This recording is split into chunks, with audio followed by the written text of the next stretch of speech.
Dear friends আসসালামু আলাইকুম। Dear friends, বরাবরের মতো আজকেও আপনাদের মাঝে খুবই ইম্পর্টেন্ট একটি টাইমিং ভিডিও নিয়ে আবারও আপনাদের সামনে হাজির হলাম। তো ডিয়ার ফ্রেন্ডস, আজকে আমি আপনাদেরকে দেখাবো জিগজ্যাগ ফরেস্টের সুইং মেশিনের কিভাবে রোটারি হুকের যে গাইড রেখে রোটারি হুক গাইড, এই রোটারি হুক গাইড কীভাবে অ্যাটাচমেন্ট এবং সেটিং করবেন সেটাই দেখাবো। অর্থাৎ এই রোটারি হুক গাইড এবং অনেকে ফিঙ্গারও বলে, এই ফিঙ্গারের কারণে আমাদের এই হুকের মধ্যে সুতা জড়ায়া যায় এবং হুকের যে বাটিটি আছে সে বাটির মধ্যে সুতা জড়ায় বাটিটা আটকে যায়, অর্থাৎ মেশিনটি জাম হয়ে যায়। তো এই হুক গাইডটি আমাদের সঠিকভাবে সেটিং করা প্রয়োজন। তো এই হুক গাইডটি কীভাবে সেটিং করবেন সেটাই আজকে আমি আমার এই ভিডিওতে আপনাদেরকে দেখিয়ে দেব। শুরুতে আমাদের এই মেশিনটাকে উল্টে নিতে হবে, তারপরে হুক গাইডের যে বডিটা আছে, আমাদের মেশিনের যে বডির এখানে একটি ফ্রেম আছে, সেই ফ্রেমের মধ্যে আমাদের হুক গাইডটা বসিয়ে দিতে হবে। বসিয়ে দেওয়ার পরে এখানে আমরা একটি স্ক্রু বসিয়ে দিব। এই স্ক্রু থেকে আমরা হুক গাইডটাকে সামনে এবং পিছনে আপ ডাউন করতে পারবো। তো ডিয়ার ফ্রেন্ডস, আমরা কোন পজিশনে রাখবো সেটাই আমাদের মেন উদ্দেশ্য। তো এখন আমরা মেশিনটি আবার আগের মতো বসিয়ে নিলাম।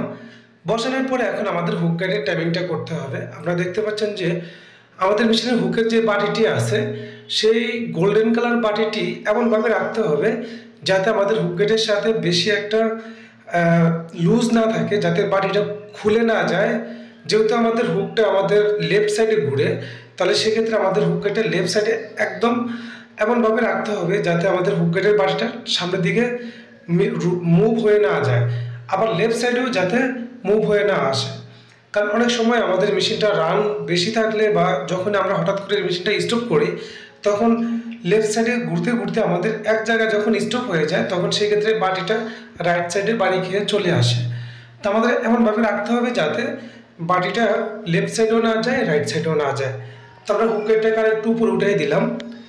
উঠানোর পরে এখন আমরা দেখবো যে আমাদের বাটিটা কোন পজিশনে আছে।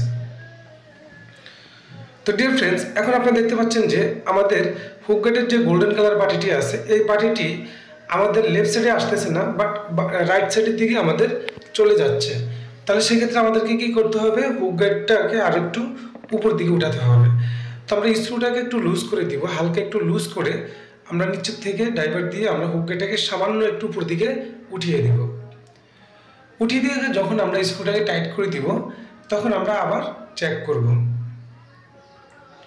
ডিয়ার ফ্রেন্ডস, এই জিগজ্যাগ ফরেস্টের সুইং মেশিনের কীভাবে রোটারি হুক টাইমিং করবেন এবং এই মেশিনের কীভাবে জিগজ্যাগের প্রোগ্রামগুলো সেট আপ করবেন সেই ভিডিওটা আমার এই চ্যানেলে দেওয়া আছে, আপনারা চাইলে সেই ভিডিওগুলো দেখে নিতে পারেন। তো ডিয়ার ফ্রেন্ডস, এখন আমরা হুক গাইডটি লাগিয়ে দেওয়ার পরে আপনারা দেখতে পাচ্ছেন যে আমরা হাত দিয়ে যখন হুকের যে বাটিটি আছে সেই বাটিটি লেফট এবং রাইট দুই দিকে আমরা ঘুরিয়ে দেখতেছি যাতে আমাদের বাটিটা সরে না যায়। তার একটা জিনিস খেয়াল রাখতে হবে, আমাদের হুক গাইডটা এমনভাবে রাখতে হবে যাতে সামান্যভাবে লেফট সাইডে না যায় এবং রাইট সাইডেও না যায়, এমনভাবে রাখতে হবে। বেশি ধাক্কা দিয়ে যদি আমরা হুক গাইডটাকে সামনের দিকে নিয়ে আসি তাহলে সেক্ষেত্রে আমাদের সুতা রিলিজ হবে না এবং হুকের ভিতরে আমাদের সুতাটা জড়িয়ে যাবে। তো ডিয়ার ফ্রেন্ডস, আমার এই ভিডিও যদি ভালো লেগে থাকে তাহলে অবশ্যই একটি লাইক করে দিবেন এবং আপনাদের যে কোনো মতামত আমার এই ভিডিও নিচে কমেন্ট বক্সে কমেন্ট করে দিবেন। আর যদি আপনি আমার চ্যানেলে নতুন হয়ে থাকেন তাহলে অবশ্যই আমার চ্যানেলটি সাবস্ক্রাইব করে রাখবেন এবং পাশে থাকা ঘন্টা এবং বেলটি বাজিয়ে রাখবেন এই ধরনের নিত্য নতুন ভিডিও নেক্সট টাইম পাওয়ার জন্য। আজকে পর্যন্ত দেখা করবো পরবর্তী কোনো এক ভিডিও নিয়ে। সে পর্যন্ত আপনারা সকলে ভালো থাকুন, সুস্থ থাকুন, এই কামনায় আজকের মতো বিদায়। আল্লাহ হাফিজ।